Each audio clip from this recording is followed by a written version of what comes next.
Frank Herbert's Dune saga begins with its footing placed solidly atop a seemingly stable interstellar empire roughly 20,000 years into our future. This empire relies on a political tripod made up of the houses of the Landsraad, the Spacing Guild, and the Imperial throne. For some 10,000 years, the Imperial House Corrino has relied on the Sardaukar warriors of Seleucus Secundus to secure its position of power. In this video, I'd like to talk about the origin of the fierce and ruthless Sardaukar and how this military force arrived at a place of unmatched interstellar infamy. The canonical origin of the Sardaukar is tied closely to the house that they serve. Their homeworld of Seleucus Secundus was once the planet of residence for the royal family of House Corrino, who got their name after the Battle of Corrino, a military conflict that resulted in the defeat and banishment of all thinking machines, bringing the war known as the Butlerian Jihad closer to its end. After this battle, the newly named House Corrino would assume rulership of mankind's fledgling imperium.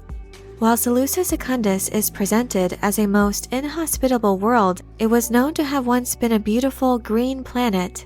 In the expanded Dune books, it is said that the planet's ruination occurred after an atomic catastrophe, resulting in its transformation into a hellscape dominated by fierce wild beasts and wild swings in temperature. This devastation facilitated the relocation of House Corrino's imperial throne to the planet Kitane, where the royal family would continue to reside for many thousands of years. In time, Seleucus Secundus would become established as the imperial prison planet, where those who were deemed criminals by the empire were sent. Though much of the Imperium is made to believe that the emperor's soldiers are comprised entirely of highly trained conscripts, in reality, the Sardaukar are more than likely an amalgamation of both young levies and descendants of prisoners who were sent to Seleucus Secundus. This hellworld acts as both a training ground and a screen that is used in sifting out only the most hardened and fierce of warriors. It was said that the planet was responsible for killing nearly half of all children before the age of 11.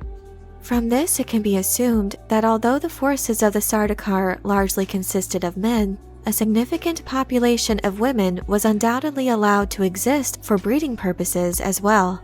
The description for these warrior fanatics found in Dune's glossary reveals that they are taught from infancy to use cruelty as a standard weapon, weakening opponents with terror.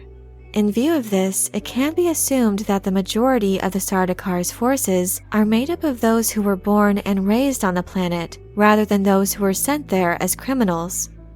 In that case, those males who were sent to the planet as prisoners were likely quickly dispatched by the Sardaukar themselves, or it's also possible that these prisoners would have been forced into a life of servitude in support of their society. Although Seleucus Secundus secretly serves as a training ground for the emperor's soldiers, it still can be said that it maintains the functionality of a prison, as none who were sent as captives to the planet would be allowed to leave of their own volition. It is brought out in the book that the Sardaukar's loyalty was won through the indoctrination and support of each survivor's superiority, the mystique of secret covenant, and the esprit of shared suffering. Throughout the many thousands of years of their history, the emperor's forces would continue to force their religion of warrior mysticism upon all who were sent to their planet. Because Seleucus Secundus was also a noted stop on the pilgrimage of the wandering Zensuni, it's possible that their time on the planet could have influenced the religion and customs of the Sardaukar as well. While Frank Herbert himself commented somewhat sparingly on the events occurring before the time of Paul Atreides, the Dune Encyclopedia offers some fascinating theories on the ancient origins of the Sardaukar that many feel fits well within his legendarium. The encyclopedia points to the tribe of Sardau on Seleucus Secundus as the beginning of the military order of the Sardaukar. This tribe was made up from the descendants of ancient colonists who were stranded on the hellish planet sometime before the Butlerian Jihad.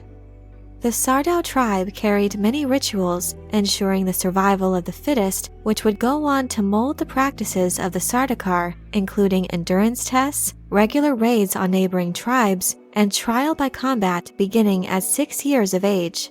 It is also said that the Sardau maintained strict rules regarding whether or not combatants were allowed to kill their opponents in such trials. Adolescents were generally allowed to do so after reaching puberty, as the culling of the weak was to the benefit of the tribe and its resources. However, after reaching adulthood, killing in combat trials was prohibited. Battles between the sexes were also forbidden. However, initiation trials were held for girls until they entered puberty, after which the strongest would become wives who could be bought with the spoils of war, while the weaker survivors served as concubines who were awarded to those warriors who excelled in leadership and prowess. Aside from trial by combat, young members of the ancient Sardau were also forced into survival tests, where they would be abandoned in the wastelands of the planet, forcing them to find a way to return to the tribe on their own. Remarkably, it was reported that 90% of the males who were sent to the most inhospitable regions had managed to return. The males who returned would then be subject to the test of frequent raids and participation in assaults on the surrounding tribes, while the females had to withstand the test of successive pregnancies. After the Sardau conquered the planet, they began to identify practical uses for their captives, and even opened up a path via binding tests of loyalty for those who were conquered that wished to be accepted into their ranks. This laid the groundwork for the Sardaukar's method of dealing with the droves of prisoners of war and criminals of the Empire sent to their planet by the forces of the Imperium. It was from the ranks of the Sardaukar that the first emperor of the newly founded Imperium was named at the end of the Butlerian Jihad.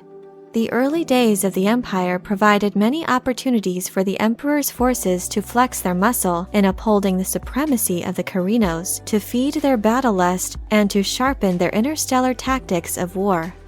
After the dust settled, the legacy and myth of the indomitability of the Sardaukar remained largely the same as what is found at the beginning of the Dune series.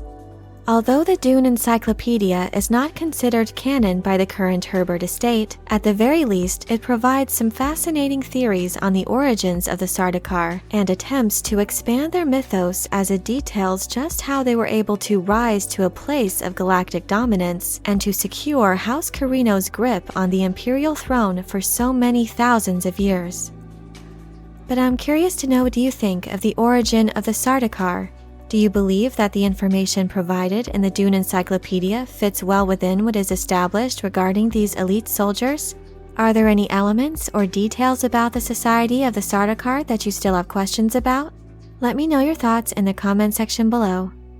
I hope you enjoyed this video. Leave a like if you did, and be sure to subscribe for more Dune and other sci-fi and fantasy news and lore. Thank you all so much for your support, and as always, have a very nerdy day.